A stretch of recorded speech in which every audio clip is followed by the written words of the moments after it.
Hello there, my friends. Hare Krishna. Hello and welcome. Hello to you who are listening to us live streaming. I'm here with Bhakti Mimulus, and we are reading the Nectar of Devotion tonight. We are in a very exciting section of the book. Last week we read about Lord Krishna's different features, and tonight we're reading about the symptoms of ecstatic love in chapter 27. We're on page 225 of the book, or page 262 of the PDF.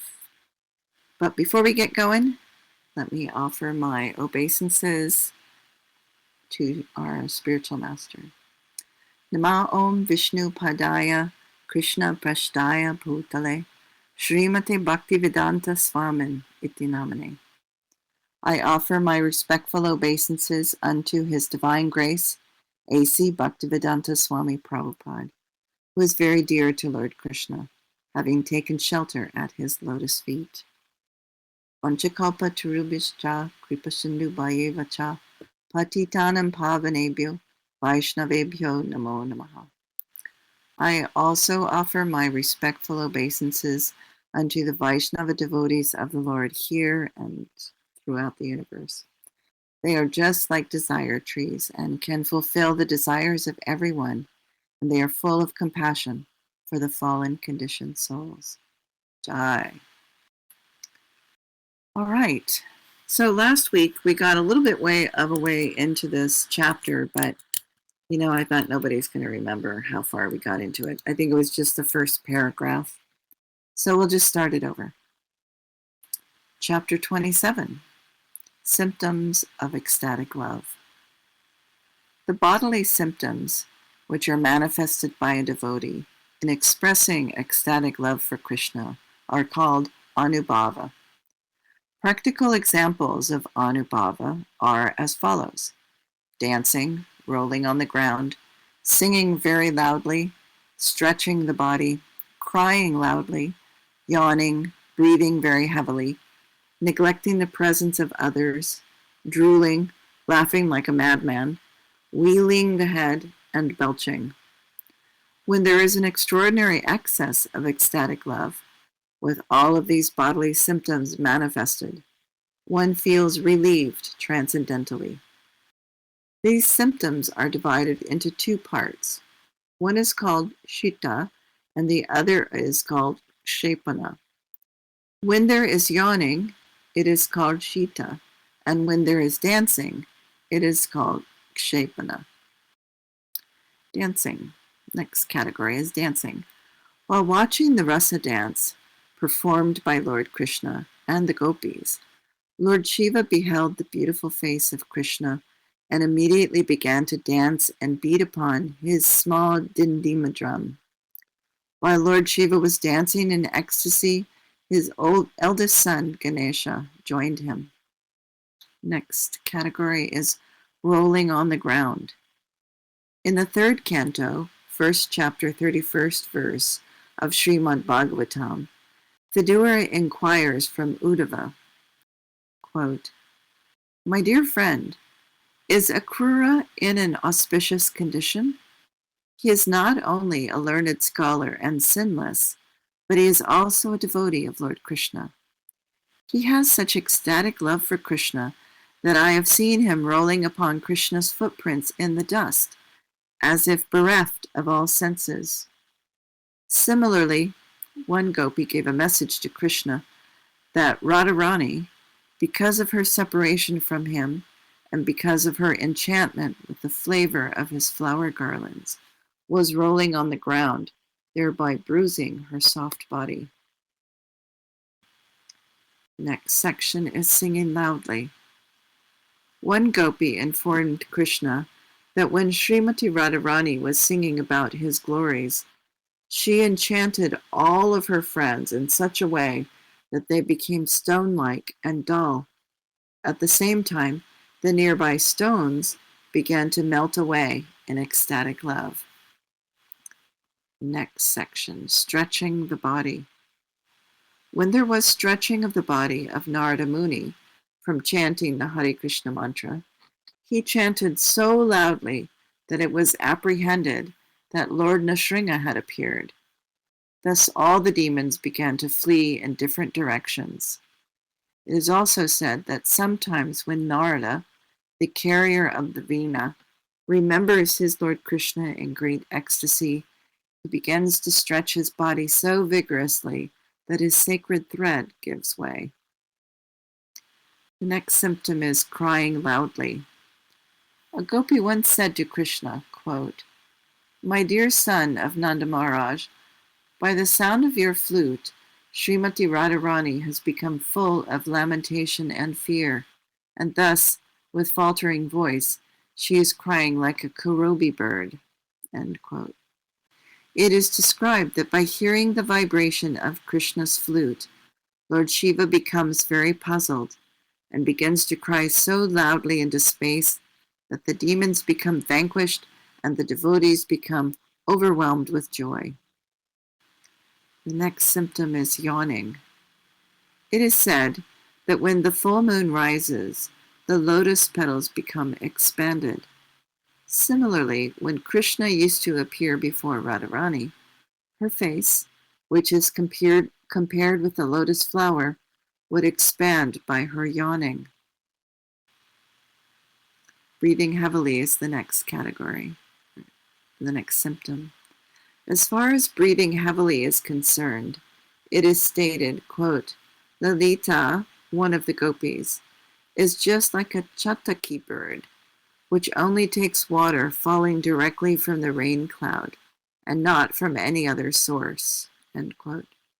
In this statement, Krishna is compared to the dark cloud, and Lalita is compared to the chataki bird, seeking only Krishna's company.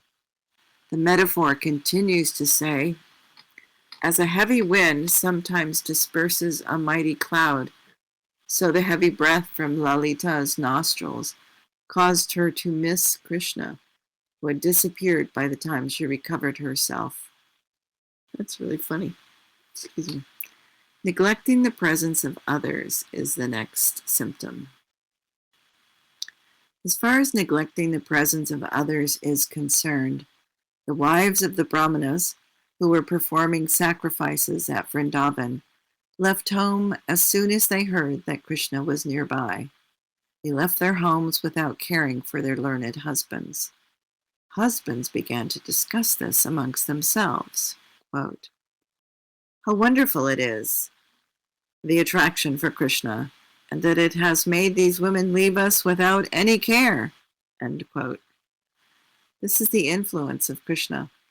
Anyone who becomes attracted to Krishna can be relieved from the bondage of birth and death, which can be compared to the locked up homes that were neglected by the wives of the Brahmanas.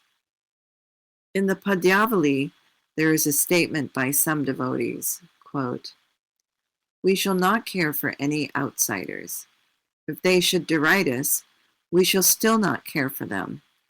We shall simply enjoy the transcendental mellow of chanting Hare Krishna, and thus we shall roll on the ground and dance ecstatically. In this way, we shall eternally enjoy transcendental bliss. End quote. The next symptom is drooling. As an example of the running down of saliva from the mouth, it is stated that sometimes when Narada Muni was chanting the Hare Krishna mantra, he remained stunned for a while, and saliva oozed from his mouth. The next symptom is laughing like a madman. When a devotee laughs very loudly like a madman, it is done out of an extraordinary agitation of ecstatic love within his heart. Such mad laughing is an expression of the condition of the heart, which is technically called attahasa. When a devotee becomes affected with this mental condition, his love is expressed through the lips. The laughing sounds, coming one after another, are compared to flowers falling from the creeper of devotion, which grows within the heart of the devotee. In the Chaitanya Charitamrita, devotional service to the Lord is also compared to a creeper which rises up to the lotus feet of Krishna in Goloka Vrindavan. The next symptom is wheeling of the head. One gopi told her friend, quote, "It appears that Lord Krishna, the enemy of the demon Aga, has released from his mouth a whirlwind, which is acting on your head and is gradually proceeding to do the same to the other lotus-eyed gopis." End quote. The next symptom is belching. Sometimes belching also becomes a symptom of ecstatic love for Krishna. There is evidence of this in Purnamasi's address to one crying associate of Radharani. Quote, "My dear daughter, don't be worried because Srimati Radharani is belching. I'm about to offer a remedial measure for this symptom. Do not cry so loudly. This belching is not due to indigestion. It is a sign of ecstatic love for Krishna. I shall arrange to cure this belching symptom immediately. Don't be worried." End quote. This statement of Purnamasi is evidence that ecstatic love for Krishna is sometimes manifested through belching. Sometimes trembling of the whole body and hemorrhaging from some part of the body are also manifested in response to ecstatic love for Krishna. But such symptoms are very rare, and therefore Srila Rupa Goswami does not discuss any further on this point. Right, the next chapter is 28, Other Ecstatic Symptoms. First subtitle is Existential Ecstatic Love for Krishna. When a devotee is always intensely affected by love for Krishna, in a direct relationship with him, or even a little apart from him, his status is called existential ecstatic love. The symptoms originating from such existential ecstatic love are divided up into three headings, namely moist, burnt, and dried up. Moist existential ecstatic love aroused in connection with Krishna is divided into two, direct and indirect.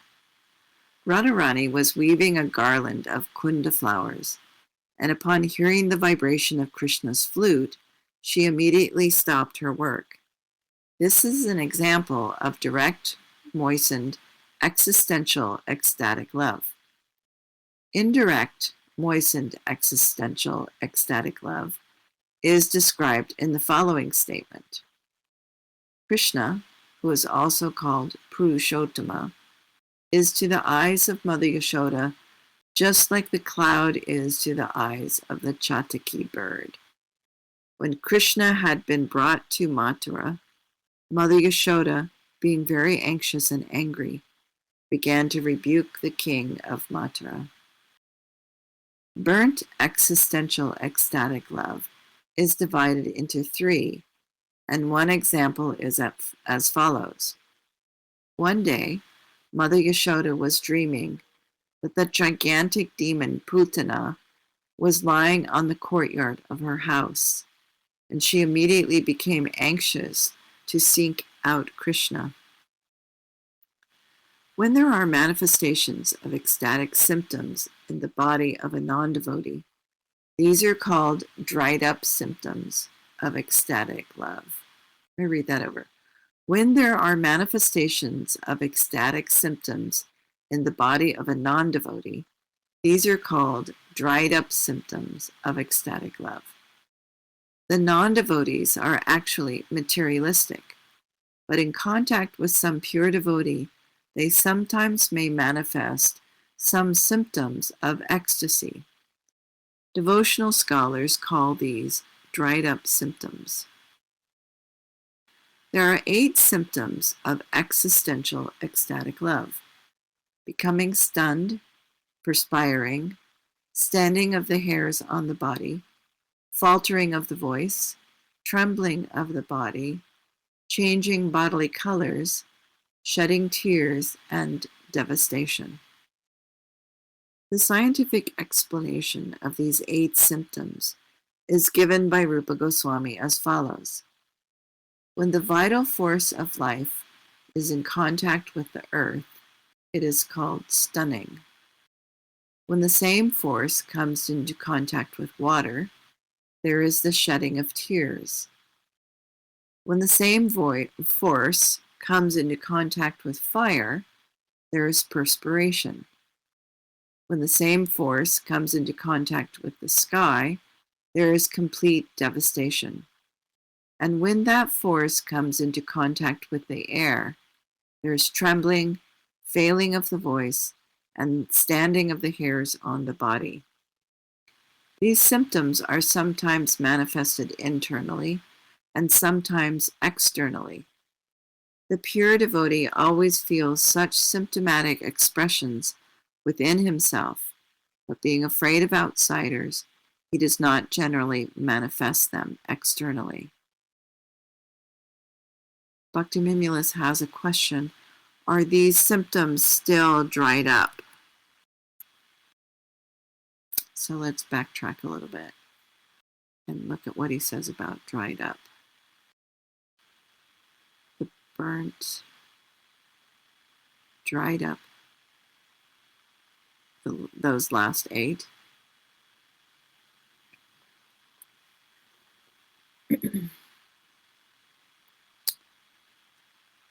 I think that this sentence, the non-devotees are actually materialistic, but in contact with some pure devotee, they sometimes may manifest some symptoms of ecstasy. So I think any of these symptoms of ecstasy, if they are manifest in a materialistic or a non-devotee, when they are in contact with a pure devotee, then it would be a dried up symptom. Because there's no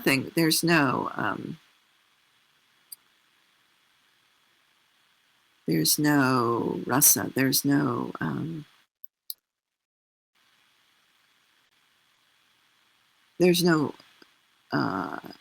feel. There's feeling, but it's not an in-depth in your heart feeling, or it's not I don't know how to say that.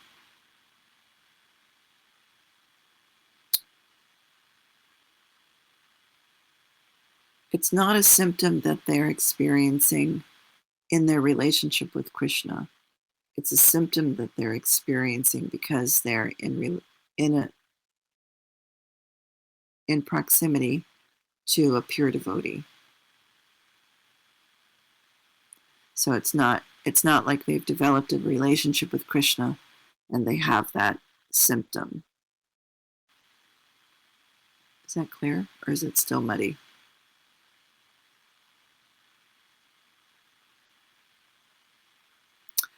Clear, he says. Thank you. All right. Sky. All right, the next section is becoming stunned. The symptom of becoming stunned is caused by ecstatic tribulation, fearfulness, astonishment, lamentation, and anger. This symptom is exhibited by a stoppage of talking, stoppage of movement, feeling of voidness, and an extreme feeling of separation. When Uddhava was describing Krishna's pastimes to Vidura, he said, quote, "One day, the gopis became stunned when Krishna, in the dress of a gardening maid, entered the greenhouse and enlivened them with joking and laughter. Then, when Krishna left the greenhouse, the gopis were seeing Krishna so ecstatically that it was as though both their minds and eyes were following him." End quote. These symptoms signify that although the gopis' business was not finished, they had become stunned with ecstatic love. Another example of being stunned took place when Krishna was surrounded by various wrestlers in the sacrificial arena of Kamsa. His mother, Devaki, then became stunned and her eyes dried up when she saw Krishna amongst the wrestlers. There's a footnote here about Devaki. Devaki was the natural mother of Krishna, his father being Vasudeva. In order to protect the divine baby from Devaki's brother Kamsa, Vasudeva delivered Krishna to Nanda and Mother Yashoda in Vrindavan. And it was there, sorry, I have to turn the page, that he exhibited his childhood pastimes. At 16 years of age, he returned to Mathura, where Devaki had given birth to him, and vanquished Kamsa in the arena mentioned here. See the author's Krishna, as well as his Srimad Bhagavatam, for fuller details of these events. Back to the text. There is also an example of the astonishment of Lord Brahma. It is explained in the 10th canto, 13th chapter, 51st verse of Srimad Bhagavatam, that when Brahma understood that his cowherd boy was the Supreme Personality of Godhead himself, he became stunned. All of his sensual activities became stopped upon seeing all the cowherd boys again, along with Krishna. Lord Brahma was so stunned that he appeared to be a golden statue with 4 heads. Also, when the residents of Braj found that Krishna had lifted Govardhan Hill with his left hand, they also became stunned. Astonishment caused by lamentation is exemplified when Krishna was entering into the belly of the Bakasura demon, and all the demigods from higher planets became stunned with lamentation. A similar example of becoming stunned was visible in Arjuna when he saw that Ashvatthama was attempting to release his Brahmastra at Krishna. And there's another footnote on the Brahmastra. The Brahmastra was a nuclear weapon controlled by mantra, or sound vibration. The next symptom is perspiration. An example of perspiring because of jubilation is described in Srimad Bhagavatam. One gopi addressed Radharani thusly, quote, "My dear Radharani, you are rebuking the sunshine unnecessarily, but I can understand that you are perspiring only because of your becoming too lusty at seeing Krishna." End quote. Perspiration caused by fearfulness was exhibited by Raktak, one of the servants of Krishna. One day, Krishna dressed himself just like Abhimanyu, the husband of Radharani.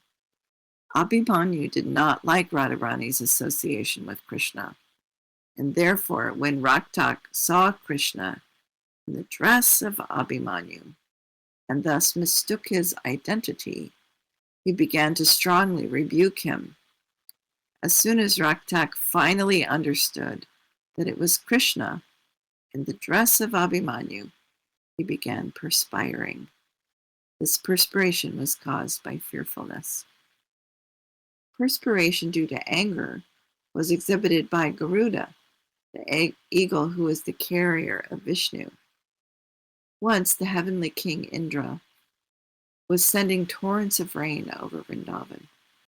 Garuda was observing the incident from above the clouds, and because of his anger, he began perspiring.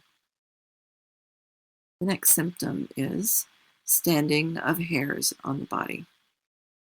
The standing up of hair on the body was manifested when Mother Yashoda found within Krishna's mouth all of the universal planetary symptoms. She had asked Krishna to open his mouth wide just to see whether he had eaten dirt. But when Krishna opened his mouth, she saw not only the entire earth, but also many other planets within his mouth. This caused a standing up of the hair on her body. The standing up of hair on the body resulting from jubilation is described in the 10th canto, 30th chapter, 9th verse of Srimad Bhagavatam, in connection with the gopis engaged in the rasa dance. During this rasa dance, Krishna disappeared all of a sudden with Radharani, and the gopis began to search him out. At that time, they addressed the earth and began to say, quote, "My dear earthly planet, how many austerities and penances you must have undergone to have the lotus feet of Krishna always touching your surface. I think you must be jubilant because the trees and plants, which are just like hairs on your body, are standing up so gloriously. May we ask, when did you first get these symptoms? Are you enjoying this jubilation since you were touched by the incarnation of Vamana, or since you were delivered by the incarnation of Varaha?" End quote. Krishna would sometimes perform mock fighting along with the cowherd boys. When Krishna blew his horn in this mock fighting, Sri Dama, who was on the opposite side, felt his bodily hairs stand up. Similarly, when Arjuna saw Krishna in his gigantic universal form, there was standing of the hairs on his body. I would think so. The next category is faltering of the voice. When Krishna was going to Mathura on the chariot driven by Akrura, Yashoda and all the gopis came to try to forbid him to pass and block his way. At that time, Radharani was so perturbed that in a faltering voice, she requested Mother Yashoda to please stop Akrura. Faltering of the voice, resulting from wonder, was exhibited by Brahma. It is said in Srimad Bhagavatam, 10th canto, 13th chapter, 59th verse, that after bowing down before Lord Krishna, when Brahma began to rise, he prayed to the Lord in a faltering voice. In the 10th canto, 29th chapter, 27th verse, another example of faltering of the voice was exhibited by the gopis when they came back to Krishna, desiring to dance with him. Krishna asked them to go back to their husbands and homes. The gopis apparently became very angry and began to talk to Krishna with faltering voices. In the 10th canto, 39th chapter, 48th verse of Srimad Bhagavatam, a faltering voice due to jubilation was exhibited by Akrura when he was shown all of the Vaikuntha planets resting within the river Yamuna. When Akrura understood that Krishna was the Supreme Personality of Godhead, he bowed his head to Krishna's lotus feet, and with folded hands he began to pray in a faltering voice. There are also examples of faltering of the voice caused by fearfulness.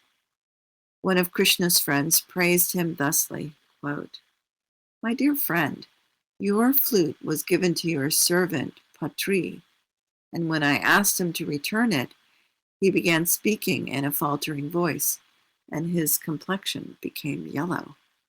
End quote. Next symptom is trembling. When Krishna was trying to capture the demon Shanka, Radharani began trembling out of fearfulness.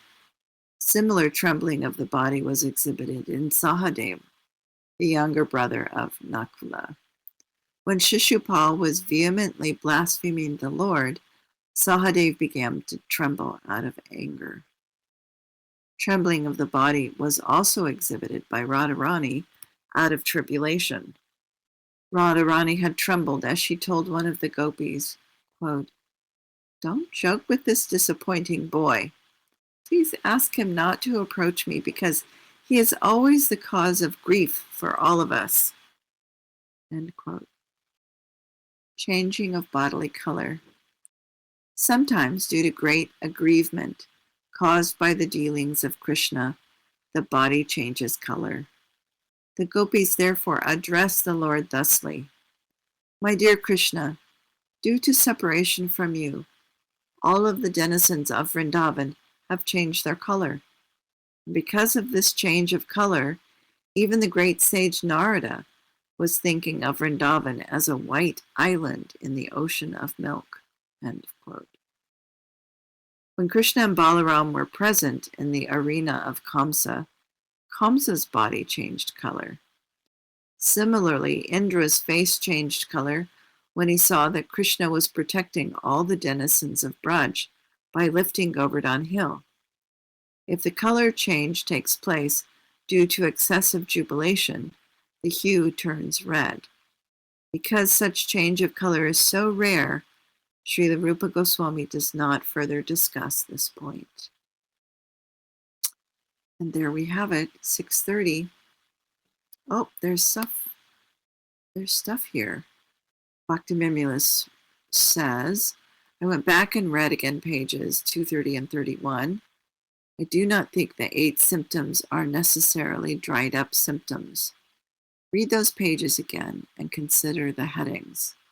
I think the 8 symptoms are existential and may be dried up or not. Okay, good point. I will do that.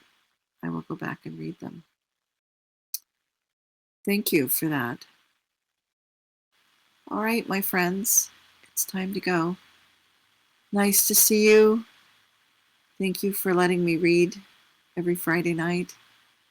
Thank you, Bhaktivinoda, for all of your hard work. He says, thank you. I can't believe we've read so much of this book. It's amazing. I agree. Hare Krishna. All glories to Srila Prabhupada, who brought us all of this ecstatic ecstasy about Krishna and his devotees. All glories to Srila Prabhupada. Jai Prabhupada.